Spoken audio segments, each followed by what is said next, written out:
What's up, y'all? Welcome to Talk Story to Me. I am your host, Griot Josh. And about 11 years ago, at this point, in 2010, I had the opportunity to be part of a ministry organization.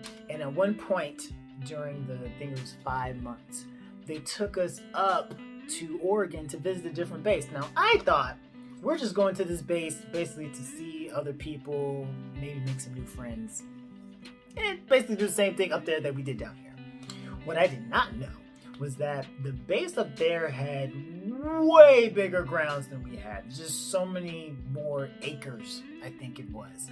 And they had transformed their acres into an experience. Now, most of us have heard of human trafficking, child workers, right? Child soldiers, organs being sold on the black market, bad water in other countries that kills people. You hear it, but unless you live it, you don't really have a concept for it. And so every one of those things is what they had transformed their grounds into. So one of the nights that we were there, they took us out. We had a guide, and the people who already lived on the base were actors for every scene we were about to go to.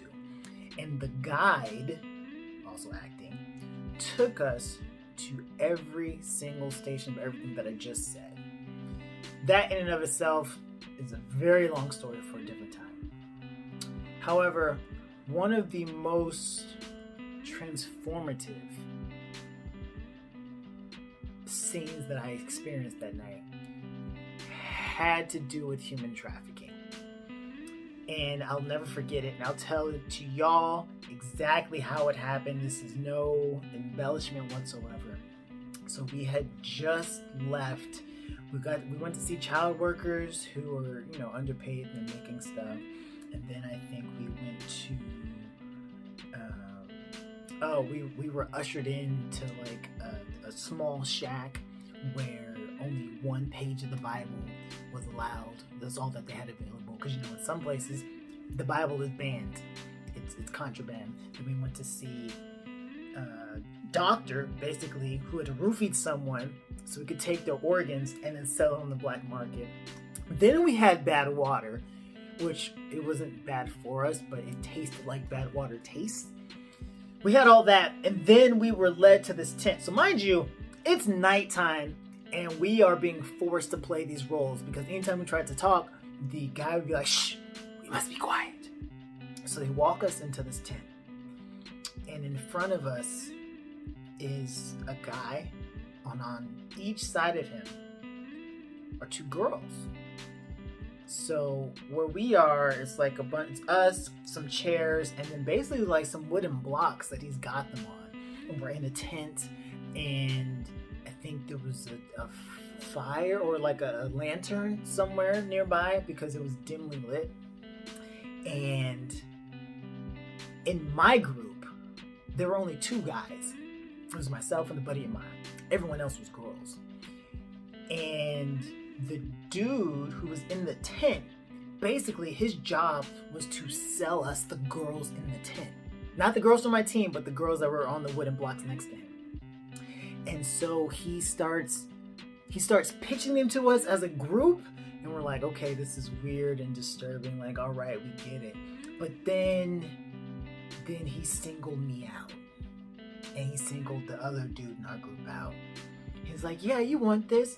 I can sell it to you. What you want? Oh, you think you're better than me? You think you're better than me?" And I kid you not, this is what he said. "You think you're better than me? You think you're better than me? You're watching porn at home, right? You watch porn. Where do you think that money goes? You're no better than me. It's all connected." And that was just one part of what he said. And then he went into the rest of it. And he really spent 5 minutes trying to like sell us these girls. Like, "Oh, you like what you see here? You like her? Look at her." And he had like a little thing in his hand. He like tapped her butt with it. "Look at her. Yeah, you want this? You want this? I can sell it to you. What, $10, $5? What you want? What you want?" I won't say that it was traumatizing. I will say that it was enlightening. But I was pissed. Like, I was hot. Because I was in it. I was hot because I was in it and I forgot that it was acting. It didn't feel like acting. It felt very real. And then making the connection that this is what kids and some adults go through. For some people that was real. For some people that is real. And from then on I knew I had to do something. Because nobody should be sold. So today, January 11th, is Human Trafficking Awareness Day. Part of the campaign is to wear blue. Blue is the international color of human trafficking awareness. It's human trafficking awareness. I have done a lot of work in human trafficking. I've worked with someone you all should know, Dr. Jason Plunkett, who works with Zoe. You can go to the website, gozoe.org. And I asked him, I was like, Jason, like this is such a huge problem. Like some of the biggest trafficking sites are Los Angeles and San Diego, right in Van Nuys. If you live in California, you know Van Nuys, one of the biggest trafficking sites in the country. I was like, Jason, how? What is the biggest thing that is needed?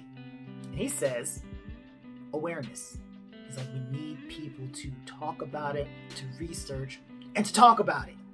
So I'm wearing blue of a guy that you guys recognize. Y'all know this guy, Superman. Some of you may not know who that is.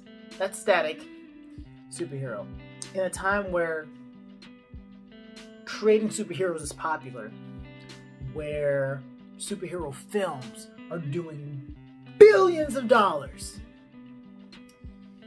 But beneath all that, people are being trafficked for sex. All kinds of people. Boys, girls, trans, teens. For a litany of reasons. It's not their fault. So this is awareness. I want you guys to join me in spreading the awareness. Send this video. Go to Zoe International. They're on social media. Go to their website, gozoe.org. Wear blue. Spread the word. This entire month is Human Trafficking Awareness Month. So you got time. Spread the word. Educate. Figure out what you can do. Look up what some of the biggest events are. Because y'all, this is real. And I had to experience it for fake. And that messed me up. The people who are experiencing it for real, I shudder to think.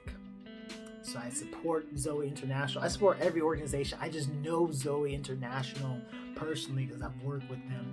They have rehab centers and buildings that have on-site facilities for education and health. So as they rescue people, as they get these people who have survived this tragic ordeal, they can live in one space and not have to go to the outside world until they're completely ready. So spread awareness, wear blue, be a superhero. GoZoe.org. Share this video. Human Traffic Awareness Day is today, and this entire month is all about this. Thank you all for watching. Talk story to me. Talk story to